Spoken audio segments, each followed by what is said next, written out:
नमस्कार दोस्तों, हमारे चैनल में आपका स्वागत है। आज हम आपके लिए एक नया वीडियो लेकर के आए हैं। ये साइकोलॉजी का है। ये छोटा सा एक रिवीज़न वीडियो है। ये आज हम साइकोलॉजी का रिवीज़न करेंगे। तो चलिए ज़्यादा टाइम न लेते हुए वीडियो को शुरू करते हैं। अगर आपको हमारा ये वीडियो पसंद आए तो वीडियो को लाइक कीजिए, शेयर कीजिए, चैनल को सब्सक्राइब करिए और बेल आइकन प्रेस कर दीजिए ताकि आने वाले वीडियोस के नोटिफिकेशन आपको मिलते रहें। चलिए हम शुरू करते हैं वीडियो। हमारा आज का पहला प्रश्न है, विकास की प्रक्रिया में डैश जीवन मूल्यों, स्थायित्व, व्यवहार, व्यक्तित्व, व्यवहार इत्यादि के विकास भी शामिल हैं। तो हमारे ऑप्शन ए यहाँ पर दिए हुए हैं। देखिए, दृष्टिकोणों, बी स्वभाव, सी रुचियों, डी आदतों। अब यहाँ पर हमारे ऑप्शन हैं, कौन सा इनमें से सही है? ए और बी, सेकंड ए, बी और सी, थर्ड बी, सी और डी, फोर्थ ये सभी। तो इसमें हमको बताना है। तो क्वेश्चन यहाँ पर हमें ध्यान देकर देखने की ज़रूरत है। हमारा क्वेश्चन क्या कह रहा है? हमारा क्वेश्चन कह रहा है कि विकास की प्रक्रिया में डैश जीवन मूल्यों, व्यक्तित्व, व्यवहार इत्यादि के विकास भी सम्मिलित हैं। तो देखिए, दृष्टिकोण का विकास भी होना चाहिए, स्वभाव का विकास भी होना चाहिए, रुचियों का विकास भी होना चाहिए और डी आदतों का विकास भी होना चाहिए। तो इसमें हम अगर बात करें तो इस हिसाब से हमारा ऑप्शन नंबर फोर्थ सही जाता है, ये सभी। तो हमारा फर्स्ट का ऑप्शन हो जाएगा ऑप्शन नंबर फोर्थ, ये सभी। अब हम देखते हैं अपना क्वेश्चन नंबर 2। बाल विकास के अध्ययन में निम्नलिखित में से किन बातों को शामिल किया जाता है? मतलब क्वेश्चन क्या कह रहा है कि बाल विकास का जब हम अध्ययन करते हैं तो इनमें से निम्नलिखित में से किन बातों को शामिल किया जाता है?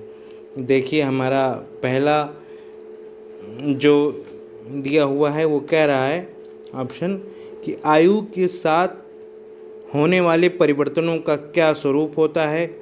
ऑप्शन स्टेटमेंट बी हमारा दिया हुआ है, बालक में होने वाले परिवर्तनों का विशेष आयु के साथ क्या संबंध होता है। स्टेटमेंट थर्ड हमारा दिया हुआ है, बालकों में पाई जाने वाली व्यक्तिगत विभिन्नताओं के लिए किस प्रकार के आनुवंशिक एवं परिवेशजन्य प्रभाव उत्तरदायी होते हैं। तो अब यहाँ पर देखिए, क्वेश्चन हमारा कह रहा है कि बाल विकास का जब हम अध्ययन करते हैं तो निम्नलिखित में से किन बातों को शामिल किया जाता है। फिर हमारा पहला स्टेटमेंट क्या कह रहा है कि आयु के साथ होने वाले परिवर्तनों का क्या स्वरूप होता है। तो ये भी सही है कि बिल्कुल सही बात है कि आयु के साथ बच्चे में क्या परिवर्तन होते हैं ये देखा जाता है। तो इस हिसाब से हमारा स्टेटमेंट फर्स्ट तो शामिल हो गया विकास के अध्ययन में। अब स्टेटमेंट सेकंड देखते हैं, बालक में होने वाले परिवर्तनों का विशेष आयु के साथ क्या संबंध होता है। ये भी देखा जाता है कि जैसे जैसे बच्चे की आयु बड़ी हो रही है उसका संबंध क्या है परिवर्तन के साथ, कौन कौन से बच्चे में परिवर्तन हो रहे हैं। अब हमारा स्टेटमेंट थर्ड है कि बालकों में पाई जाने वाली व्यक्तिगत विभिन्नताओं के लिए किस प्रकार के आनुवंशिक यानी हेरिडिटिकल और परिवेशजन्य यानी एनवायरमेंटल इफ़ेक्ट रिस्पॉन्सिबल होते हैं। तो ऑप्शन क्या कह रहा है हमारा? ए और बी, सेकंड बी और सी, थर्ड ए और सी, फोर्थ ये सभी। तो इस हिसाब से इसमें भी हमारा ऑप्शन नंबर फोर्थ सही जाता है, ये सभी। तो इस पर हम टिक कर देंगे ये सभी। फोर्थ ऑप्शन ये सभी। अगला क्वेश्चन हमारा क्वेश्चन नंबर 3 क्या कह रहा है कि अब आप अपनी कक्षा में से कुछ छात्रों को चुनकर 6 महीने में उनमें होने वाले विकास की एक रिपोर्ट तैयार करना चाहते हैं, तो आप इसके लिए निम्न में से क्या चुनेंगे। यानी हम किसी क्लास में पढ़ा रहे हैं और हमें अपने क्लास के कुछ छात्रों को चुनकर सेलेक्ट कर लेना है और उनकी 6 महीने की एक रिपोर्ट तैयार करनी है। तो हम को ये देखना है कि हम किस आधार पर उनकी रिपोर्ट तैयार करना चाहते हैं। तो ऑप्शन नंबर फर्स्ट हमारा क्या है, प्रत्येक माह उनकी लंबाई मापेंगे। सेकंड, प्रत्येक माह उनका वजन तौलेंगे। थर्ड, प्रत्येक माह उनकी रुचियों, आदतों, दृष्टिकोणों, स्वभाव, व्यक्तित्व, व्यवहार आदि में होने वाले परिवर्तनों की जांच करेंगे। ऑप्शन नंबर फोर्थ, प्रत्येक माह उनके शारीरिक आकार में होने वाले परिवर्तनों की जांच करेंगे।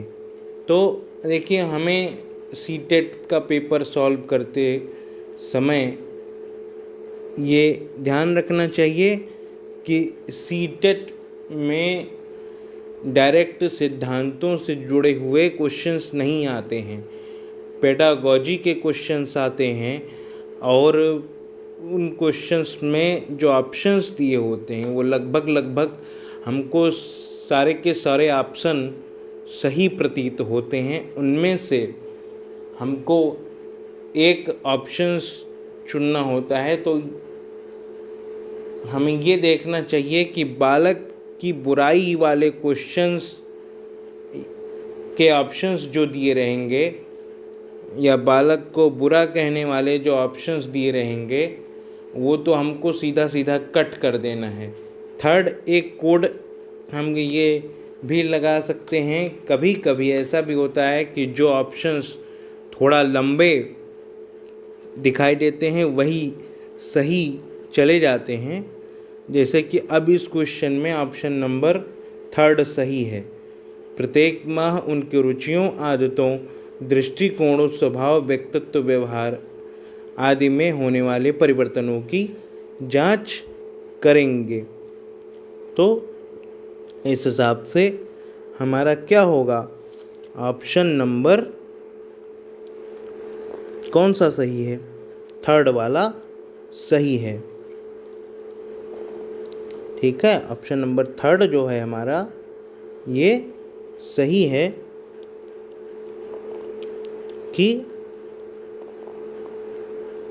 प्रत्येक माह क्या होगा, उनकी रुचियों, आदतों, दृष्टिकोणों, स्वभाव, व्यक्तित्व, व्यवहार आदि में होने वाले परिवर्तन की जांच करेंगे।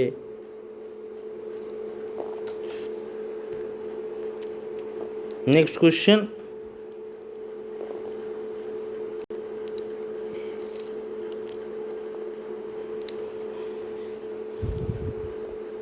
क्वेश्चन नंबर 4, निम्नलिखित में से कौन सा कथन सत्य है। ऑप्शन नंबर फर्स्ट, दृष्टिकोण, भावनाएं और आदर्श संज्ञानात्मक विकास के अभिन्न हिस्से हैं और भाषा विकास मानसिक चित्रण, अवधारणाओं व तार्किकता से इनका गहरा संबंध है। यानी इनमें हम इस क्वेश्चन में हमको क्या बताना है कि इनमें कौन सा कथन हमारा सत्य है। तो पहला ऑप्शन हमने पढ़ा, अब सेकेंड ऑप्शन पढ़ते हैं। सभी बच्चों का स्वस्थ शारीरिक विकास सभी प्रकार के विकास की पहली शर्त नहीं है। ऑप्शन नंबर 3, मानसिक और भाषाई विकास सामाजिक विकास एवं अधिगम से अप्रत्यक्ष रूप से प्रभावित करते हैं। बालक, ऑप्शन नंबर 4, बालक के संतुलित विकास में उनके संवेगात्मक विकास की नहीं बल्कि शारीरिक विकास की अहम भूमिका होती है। तो ऑप्शन नंबर 4 तो हमारा पहले ही गलत हो गया कि बालक के संतुलित विकास में उनके संवेगात्मक विकास की नहीं बल्कि शारीरिक विकास की अहम भूमिका होती है।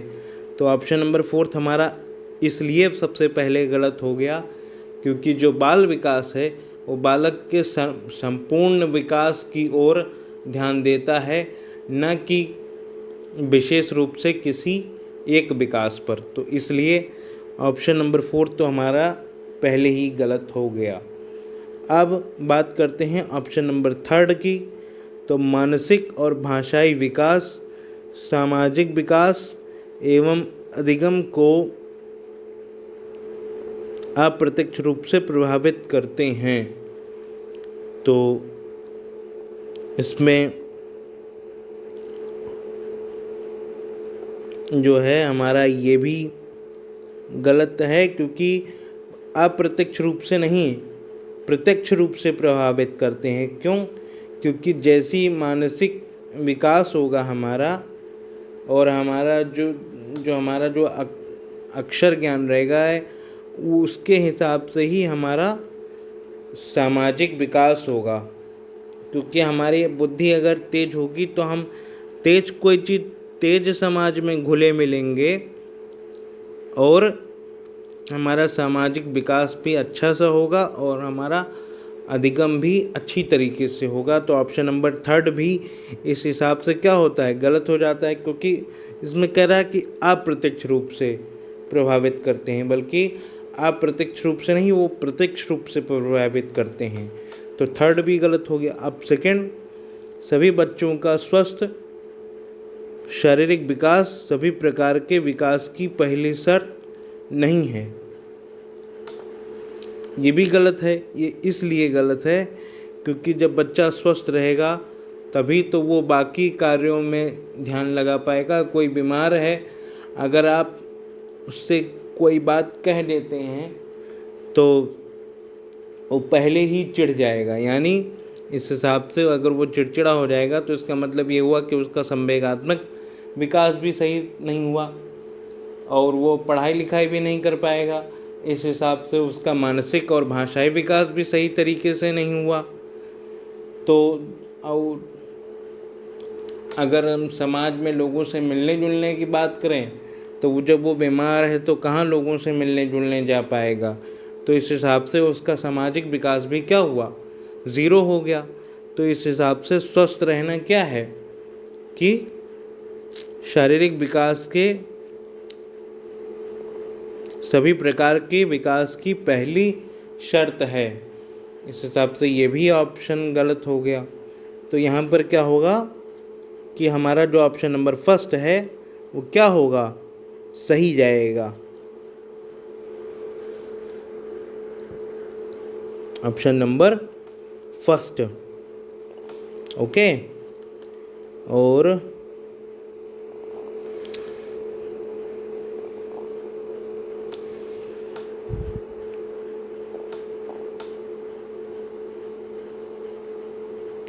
अब हम अगले क्वेश्चन पर चलेंगे।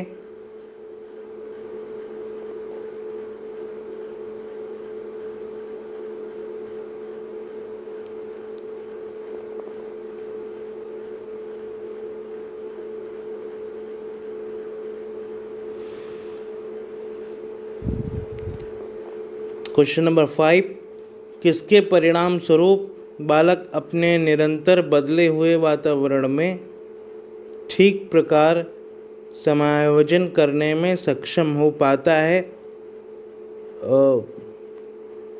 उपयुक्त विकास का चयन करें, उपयुक्त विकल्प का चयन करें।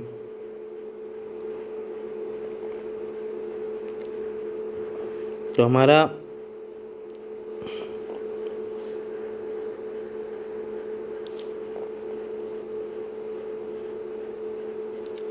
क्या है इसमें हम देख लेंगे। तो वो कौन सी चीज़ है जिसकी वजह से बालक क्या कर पाता है, जिसकी वजह से बच्चा अपने वातावरण में ठीक प्रकार से समायोजन करने में सक्षम हो पाता है। तो अपना ऑप्शन देखते हैं। फर्स्ट ऑप्शन संज्ञानात्मक विकास, सेकंड ऑप्शन शारीरिक विकास, थर्ड ऑप्शन भाषाई विकास, फोर्थ ऑप्शन संवेगात्मक विकास। तो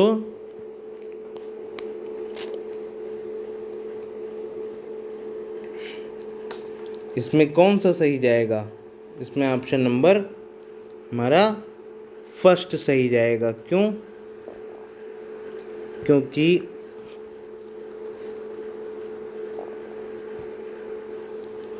जब बच्चे को संज्ञानात्मक विकास सही ढंग से हो जाएगा तब क्या होगा?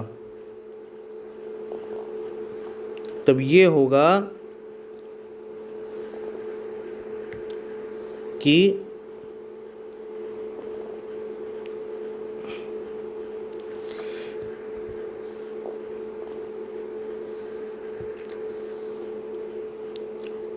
वो सही तरीके से समाज में मेलजोल बैठा पाएगा। तो इस हिसाब से उसका भाषाई विकास भी ढंग से होगा, लोगों से मेलजोल कर पाएगा। और शारीरिक विकास अगर सही रहेगा तभी तो वो समाज में सही तरीके से समायोजन कर पाएगा। तो इस हिसाब से ये सभी के सभी विकास क्या हैं? एक दूसरे से मेल खाते हैं। अब हमारा अगला क्वेश्चन, मानव का विकास निम्न में से किस पर निर्भर होता है? उसकी वृद्धि पर, उसके वातावरण पर, उसकी बुद्धि पर, उसकी वृद्धि तथा वातावरण से मिलने वाली परिपक्वता पर।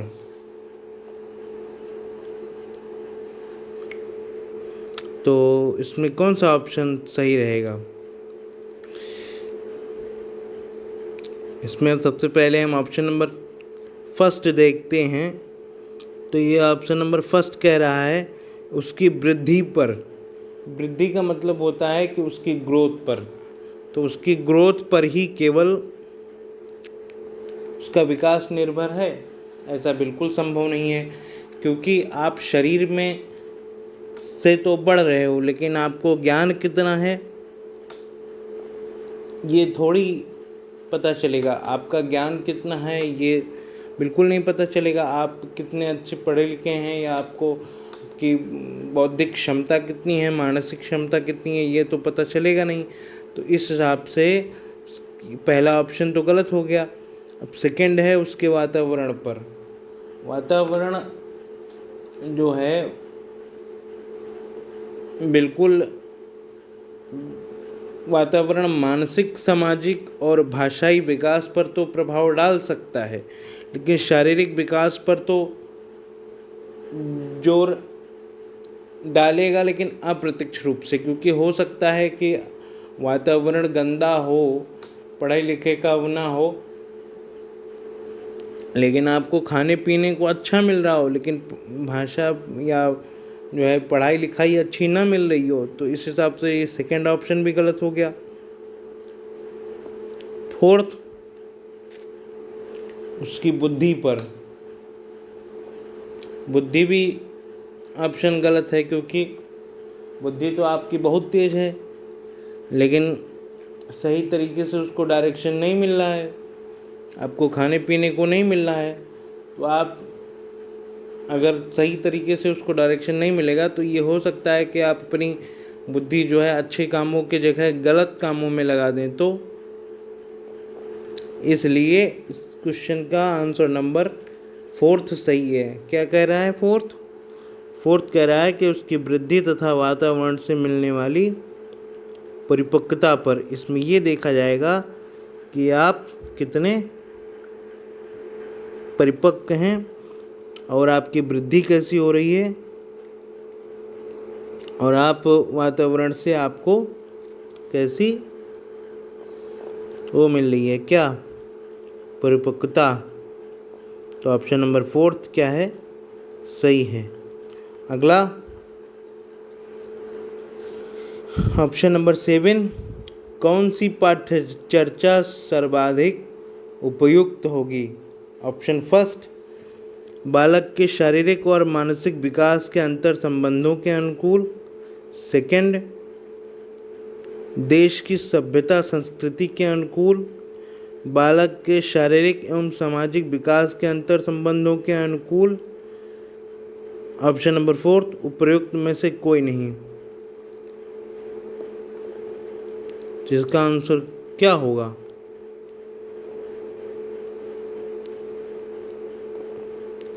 फोर्थ तो बिल्कुल गलत है। थर्ड ऑप्शन देखते हैं कि बालक के शारीरिक और सामाजिक विकास के अंतर संबंधों के अनुकूल,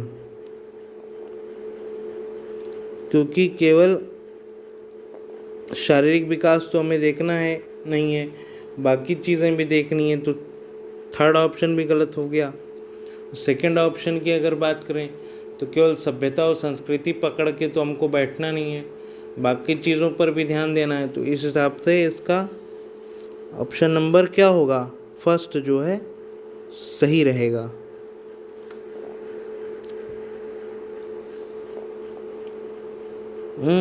अब अगला क्वेश्चन नंबर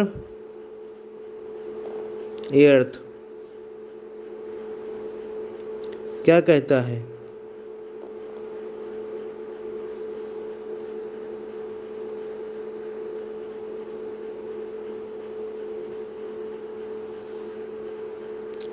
कि निम्नलिखित में से कौन सा विकास छोटे बच्चों में मानसिक व संज्ञानात्मक विकास में सर्वाधिक मददगार होता है? यानी ऐसा कौन सा, निम्नलिखित में से ऐसा कौन सा विकास है जो बच्चे का मानसिक और संज्ञानात्मक विकास करवाने में मदद करता है? ऑप्शन नंबर फर्स्ट, सामाजिक विकास। ऑप्शन नंबर सेकेंड, शारीरिक विकास। थर्ड, सांवेगिक विकास। फोर्थ, भाषाई विकास। बताइए।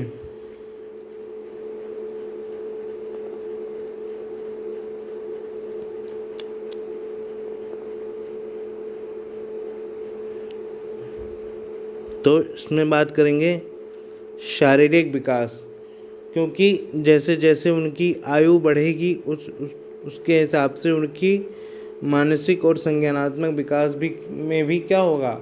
वृद्धि होगी। तो इसका ऑप्शन नंबर सेकंड जो है शारीरिक विकास, वो क्या होगा? सही होगा।